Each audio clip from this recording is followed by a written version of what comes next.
ஒன்று பேதுரு அதிகாரம் 4. இப்படி இருக்க கிறிஸ்து நமக்காக மாம்சத்திலே பாடுபட்டபடியால் நீங்களும் அப்படிப்பட்ட சிந்தையை ஆயுதமாக தரித்துக் கொள்ளுங்கள். ஏனென்றால் மாம்சத்தில் பாடுபடுகிறவன் இனி மாம்சத்தில் இருக்கும் காலம் வரைக்கும் மனுஷருடைய இச்சைகளின்படி பிழைக்காமல் தேவனுடைய சித்தத்தின்படியே பிழைக்கத்தக்கதாய் பாவங்களை விட்டோய்ந்திருப்பான். சென்ற வாழ்நாட் காலத்திலே நாம் புற ஜாதிகளுடைய இஷ்டத்தின்படி நடந்து கொண்ட போதும் அப்பொழுது நாம் காம விகாரத்தையும் துர் இச்சைகளையும் நடப்பித்து மதுபானம் பண்ணி களியாட்டு செய்து வெறி கொண்டு அருவருப்பான விக்கிரக ஆராதனையை செய்து வந்தோம். அந்த துன்மார்க்க உளையிலே அவர்களோட கூட நீங்கள் விழாமல் இருக்கிறதினாலே அவர்கள் ஆச்சரியப்பட்டு உங்களை தூஷிக்கிறார்கள்.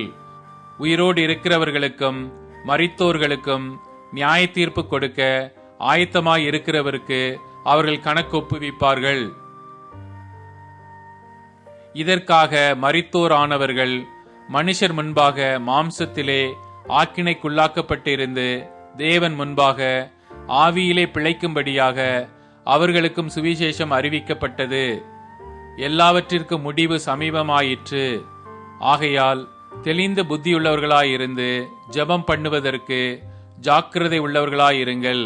எல்லாவற்றிற்கும் மேலாக ஒருவரில் ஒருவர் ஊக்கமான அன்புள்ளவர்களாயிருங்கள். அன்பு திரளான பாவங்களை மூடும். முறுமறுப்பில்லாமல் ஒருவரை ஒருவர் உபசரியுங்கள். அவனவன் பெற்ற வரத்தின்படியே நீங்கள் தேவனுடைய பற்பல கிருபையுள்ள ஈவுகளை பகிர்ந்து கொடுக்கும் நல்ல உக்கிரானக்காரர் போல ஒருவருக்கொருவர் உதவி செய்யுங்கள். ஒருவன் போதித்தால் தேவனுடைய வாக்கியங்களின்படி போதிக்க கடவன். ஒருவன் உதவி செய்தால் தேவன் தந்தருளும் பலத்தின்படி செய்ய கடவன். எல்லாவற்றிலேயும் இயேசு கிறிஸ்து மூலமாய் தேவன் மகிமைப்படும்படியே செய்வீர்களாக. அவருக்கே மகிமையும் வல்லமையும் சதா காலங்களிலும் உண்டாயிருப்பதாக. ஆமேன்.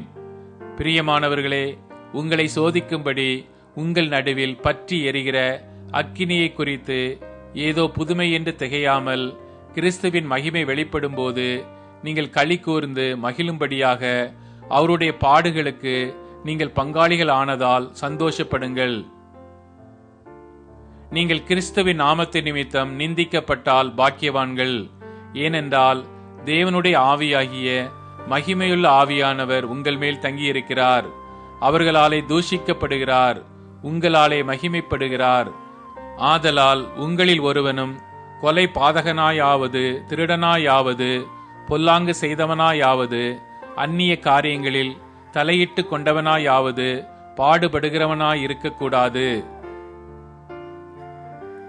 ஒருவன் கிறிஸ்தவனாயிருப்பதினால் பாடுபட்டால் வெட்கப்படாமல் இருந்து அது நிமித்தம் தேவனை மகிமைப்படுத்த கடவன்.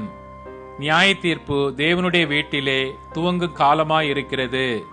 முந்தி நம்மிடத்திலே அது துவக்கினால் தேவனுடைய சுவிசேஷத்திற்கு கீழ்ப்படியாதவர்களின் முடிவு என்னமாயிருக்கும்? நீதிமானே ரட்சிக்கப்படுவது அரிதானால் பக்தி இல்லாதவனும் பாவியும் எங்கே நிற்பான்? ஆகையால் தேவனுடைய சித்தத்தின்படி பாடு அனுபவிக்கிறவர்கள் நன்மை செய்கிறவர்களாய் தங்கள் ஆத்துமாக்களை உண்மையுள்ள சிருஷ்டி கர்த்தாவாகிய அவருக்கு ஒப்புக் கொடுக்க கடவர்கள்.